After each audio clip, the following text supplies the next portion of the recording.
So here we go for round 12 of Grand Prix Atlanta 2012. You see Alex Hon there, who is currently sitting in second place in the standings, and there is Jesse Hatfield. Not Alex. Not Alex, but playing the same deck as Alex. Jesse sitting in sixth place again, but 10 wins. And we are underway. Jesse with the first turn of the match. Portent. A couple of portents in his deck. That's techie. Brainstorm, Ponder, one Sylvan Library, then your kind of obligatory Delvers, Tarmogoyfs, Force of Will, Daze, Thoughtseizes, 4 Temporal Mastery. That's 4 Temporal Mastery. That's extra turns for me. And then you got a couple of Ghastly Demise, a Maelstrom Pulse, and Liliana of the Veil. A sorted land. On the other side of the table, Alex Hon, Tarmogoyfs, Nimble Mongooses, Delvers. Well, I think we know what this is. The Burn Suite, 4 Lightning Bolt, a couple of Forked Bolt, and finally, okay, I'm actually going to round of applause.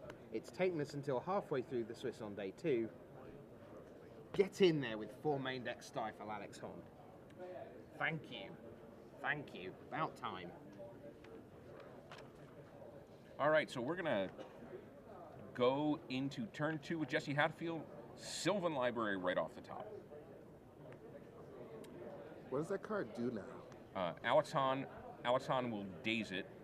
So the answer to Rashad Miller's question is get put in the graveyard. Sylvan Library is a card that's been reworded a number of times through Magic history. It originally came out in Legends. The point is that you get to draw 2 extra cards during your draw step, and you can pay 4 life to keep any of them. So, the Oracle text is, at the beginning of your draw step, you may draw 2 additional cards. If you do, choose 2 cards in your hand drawn this turn. For each of those cards, pay 4 life, or put the cards on top of your library. So you get to look at 2 extra ones. You have to put 2 cards back that you've drawn this turn. So if you somehow drew cards during your upkeep, you can choose to put those back.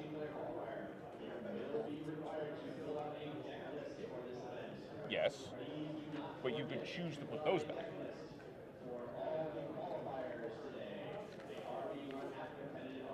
All right, so we see Alex's Delver transformed into Insectile Aberration.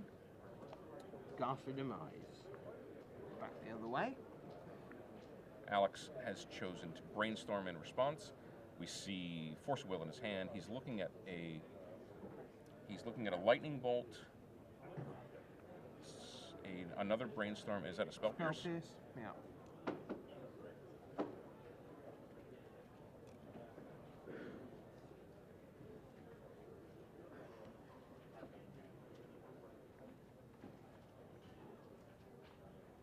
Interestingly enough, in Alex's hand, it doesn't look like there's a second land.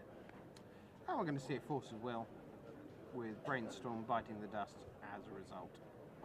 And again, here we are 3 turns in, and there are 11 cards in graveyards already. And there goes Temporal Mastery, exiled off Jesse's Force of Will. I will have Ghastly Demise, you will not have Delver Sequence or Insectile Aberration. So, there's a fetch. There was a fetch land in Alex's hand. So he's now golden with 2 mana. See, he fetches Tropical Island to go with this Volcanic Island. He's got a whole island chain in here. Yeah, there were matches in that last round, because I watched a lot of Magic in that last round, just bringing updates and things. There were matches there with something like 40 cards between the 2 graveyards. 2 land in play on one side, no land on the other side, and no creatures on either side, and neither deck was dredge. Just, it is a very different look. Have we seen it? Screenshot. Have we seen a dredge deck? There are dredge decks out there, but whether they're out there anywhere that we might see, three-digit table numbers. Yeah. There's Nimble Mongoose for Alex Hahn. Who beat Ganenis Vidigiris last round. Correct. And there's another Delver, which gets force willed with a daze that says class dismissed on it.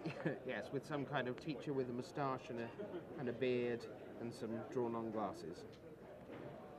I must remember to not ask Jesse about that on air. Yes. There's Delver of his own. So we'll have Delver of Secrets or Insectile Aberration battling against the Nimble Mongoose. Threshold certainly turned on already for Alex Hahn, who is going to brainstorm on his own turn.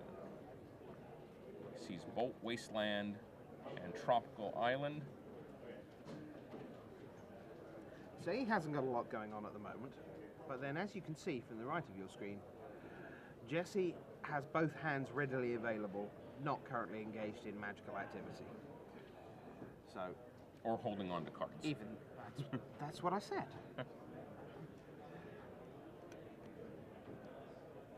Which means even that one lightning bolt is an edge currently. The Wasteland is pretty swiftly going to do its work. Jesse will not crack a land at this point.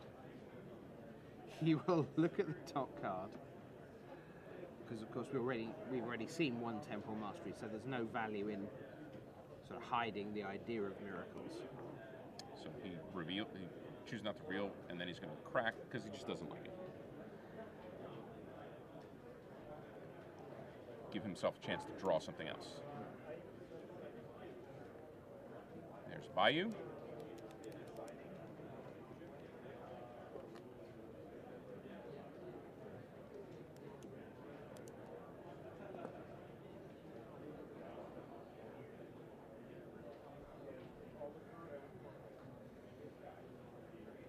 There's a kind of quiet that comes to Grand Prix Day 2 that is very, very markedly different from GP Day 1. There's a sort of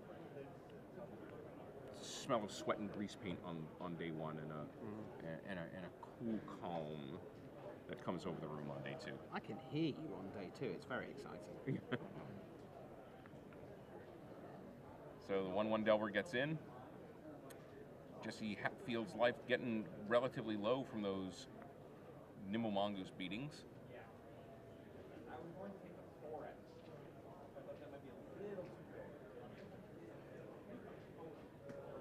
And there's another Delver. He's probably going to keep the other Delver. The Mongoose is 3/3, so a double block doesn't do him any good. Especially since he knows or suspects Alex probably playing some lightning bolts. Mm-hmm. But he can't let if he knows he's playing lightning bolts, then he's pretty sure he can't let that. It can't come through. Right.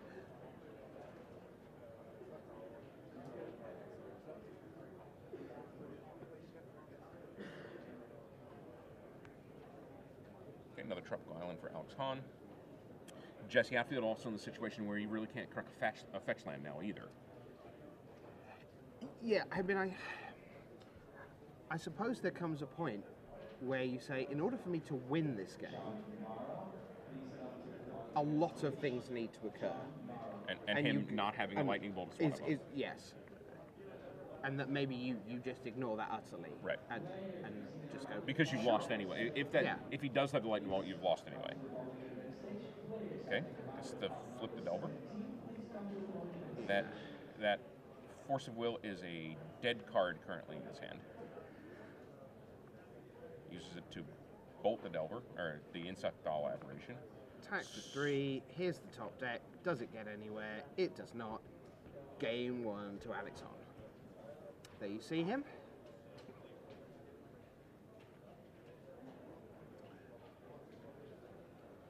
Takes the lead in a match that could take one of them pretty close to top 8 at 10-1, which sounds fantastic and is. Even the win here will still leave plenty of work to do. 11-1 with 3 rounds to go. You need a win at least, and then maybe an ID to 37 points, but Yeah, that's certainly what we found in Vancouver. That 37 was pretty much there, but there was someone playing at 34 versus 36 that could get to 37 and make a mess of the tie breaks. Right.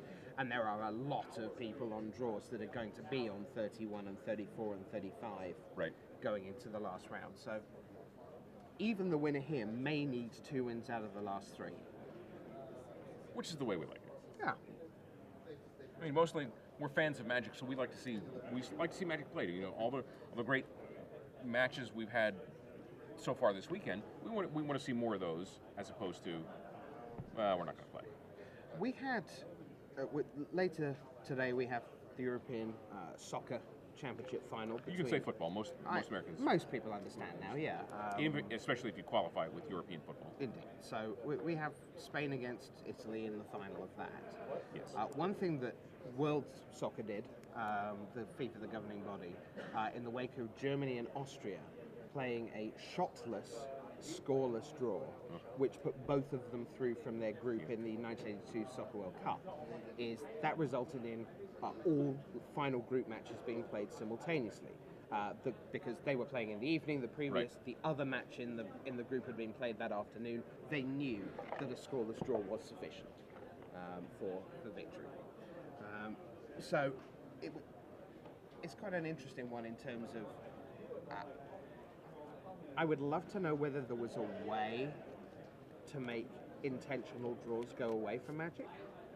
It'd be a pretty interesting scenario where everyone played all the time, just automatically, as part of, as just part of the scenery. One of the things that Formula One suffers from as a sport is that because there are 2 drivers on each team, although technically they have now outlawed team orders, Right. there have certainly been unexplained mechanical failures that suddenly caused a driver in second to mysteriously slow by 15 miles an hour to finish third, overtaken by his teammate on the last lap, thus gaining 4 extra points.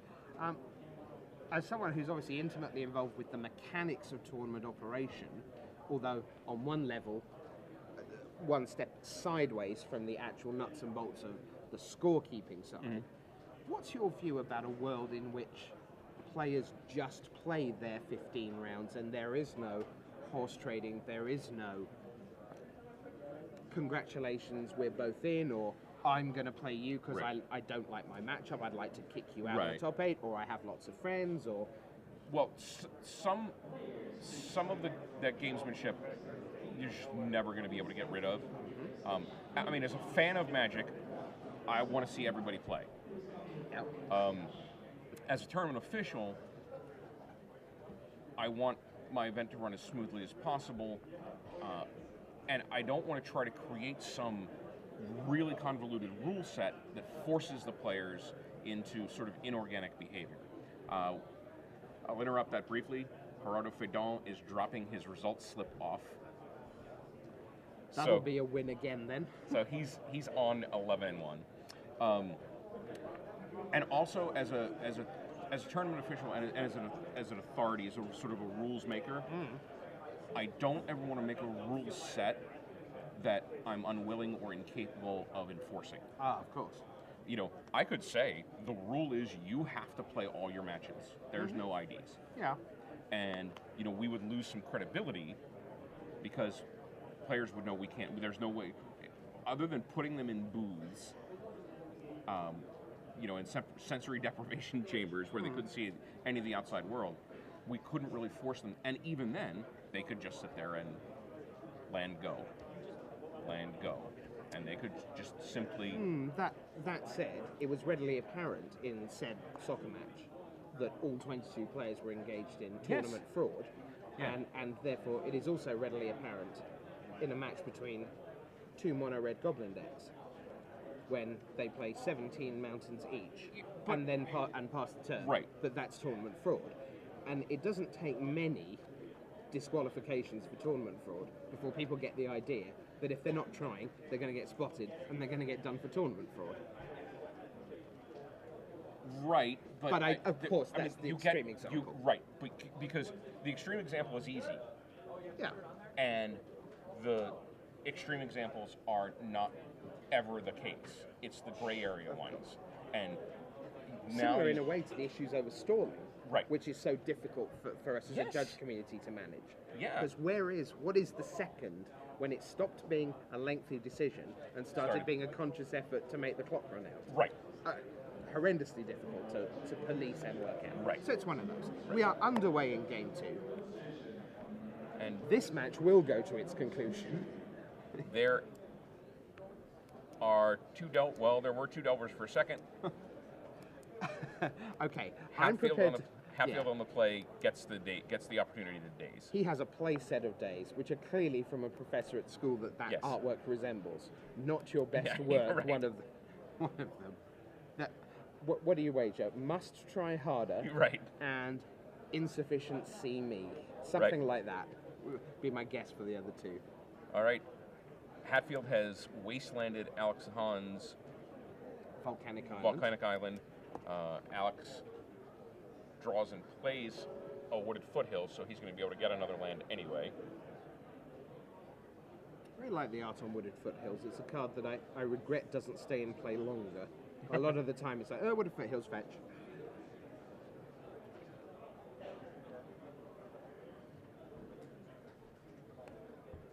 I have a tweet from our dear friend Brian David Marshall, who says, "Ooh, there are plenty of stories about people fake playing matches back in the day before you could ID and concede. It would be unenforceable. Sure. So the only way would be to create a tournament structure that properly rewarded victory in every round, in a sense. Yeah. So if a win is worth 4 and a draw is worth 1, or some such, or a draw is worth 0. Yeah. Then you... And then you're into coin flip land because both players understand that they've played for absolutely nothing. Right. As they kill each other. Right. So you have to... You can't it's all a balance. You can't just go with your gut and say, this is what I want. You have to be able to make what... You have to make what you want. Again, we'd rather people play matches. We want to see magic. I nearly asked what Brian David Marshall was doing about 6:30 on a Sunday morning. Because if he was tweeting at quarter to midday at a tournament I was at, usually I would think, wait, you're 5 hours behind me or 6 hours behind me. What are you doing up at this time? But he is actually on our time. Yes.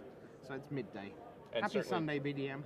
And certainly following, I believe actually what Brian David Marshall is doing today is his wife, the lovely Carla, got him a surprise element basket of food, like Iron Chef, a surprise ingredient basket, and is presenting that to him today to... Off you go. Right. That's so here, awesome. cook this. Yeah. That is so awesome.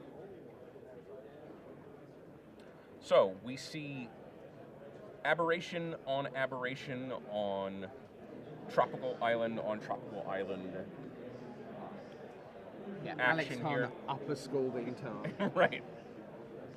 But down 4 life. And down a card, I think. I think right now just Hatfield has 6 cards.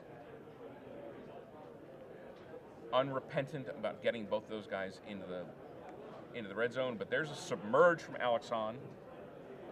Go away. Okay. It's gone. Which again costs him a draw. But he's going to draw through. Yeah, it's interesting that the top of the library cards, when people have those played against them for the first time or early in their Magic career, they look at it and they go, well, I'm going to get it back. Right. I don't quite see where that's like memory lapse. Right. Why is memory lapse good? I don't quite see that. Although, yeah, we haven't seen much of those. No, there aren't many. Excommunicate was, I think, the last time I saw that around. Thank you so much. The Delver comes back. But at the moment, the Delver is a Delver, and the other one is an aberration. Right. So still attacking the 3, almost equaling the score at 13 to 14. As Alex plays Volcanic Island. This match is about both tempo and incremental advantage. There's a build. Nobody's slapping a Avenger of Zendikar into play and a bunch of dudes to attack with. It's very little pieces of moving forward and moving back. It's very, I mean, this match is very trench warfare-ish. Scavenging ooze comes down. Temporal Mastery comes up. It's a miracle. There's a Daze from Alex Hon.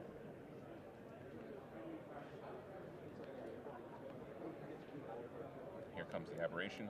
Yeah, I think revealing Temporal Mastery in order to transform your Delver into the Aberration seems okay. Surprise.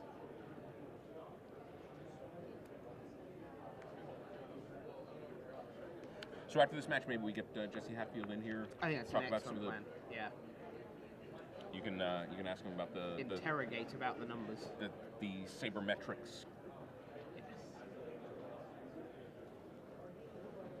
Magimetrics. Metrics. Am I imagining my Magic history, or was Scavenging Ooze, when it appeared, largely seen as a multiplayer card? It was seen in that light. Yeah, well, I mean, it's from the Commander. That's right. Okay. The Commander product. Although, there were a few cards that came in that set that were obviously Legacy and Eternal format playable. Flusterstorm. Yeah. Certainly being one of them. The one, poster child. the one that seemed designed for Eternal format play. Scavenging Ooze quickly became a very popular card in Legacy formats because, well, it's good and graveyards are important, and I mean just being able to turn off Threshold is significant enough. Yes. Obviously, now we have these Reanimator decks. Getting rid of that Grizzlebrand before they have the opportunity, or when they try to reanimate, they invest mana in a reanimation spell.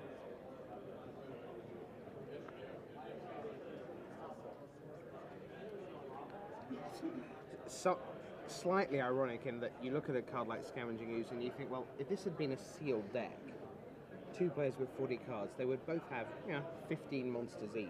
Right. In a 40 card deck. Yep. So 30 monsters between them that could be in graveyards to be got rid of and pumped up the use. Whereas here, the two players have 22 monsters between them in 120 cards main deck. There's another Submerge from Alex Hon, by the way. So it's very definitely not there to become a 9/9 over the course of 3 turns. That's it's much more surgical than that, like Legacy as a whole. Right. And again, we're doing this. We're playing this trench warfare kind of game. Incremental advantage, incremental advantage, incremental advantage becomes large advantage, as we see right now. Alex Hon. There's no one in the Hatfield trenches right now. Right. They've melted into the night.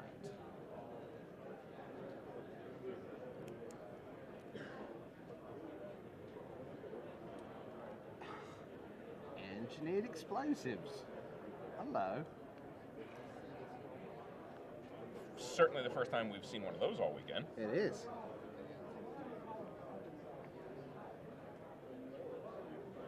Oh, please, please, Alex, let it resolve. Let him try and use it, and then stifle it. I beg you.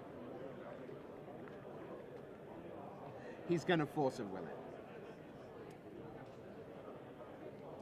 Daze is going to go back the other way. Alex will pay.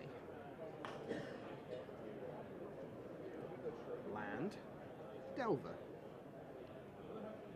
Third time that particular Delver's been played after having been submerged twice. And another Daze for the Tarmogoyf. Alex Hon, advantage on the board, now out of cards, but unfortunately for Jesse Hatfield, he is also out of cards. And now the Tarmogoyf gets eaten by the Scavenging Ooze. Second counter on there.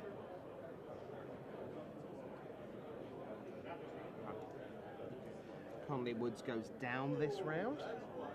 Did not win.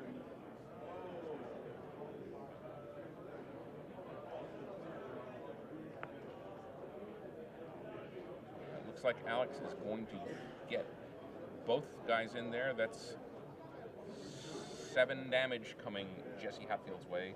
His life total precariously balanced at 8. He almost has to. Oh, then the Nimble Mongoose, I think, is the nail in the coffin. Breaker of backs. Portent's going to give him a look.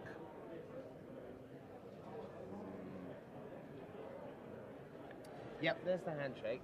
So we're going to get our staff to do 2 things. See if we can get Jesse Hatfield into the booth, and also see if we can get another game onto camera. And we'll see what happens there. There you see Alex Hon. He is victorious. He moves to 11-1.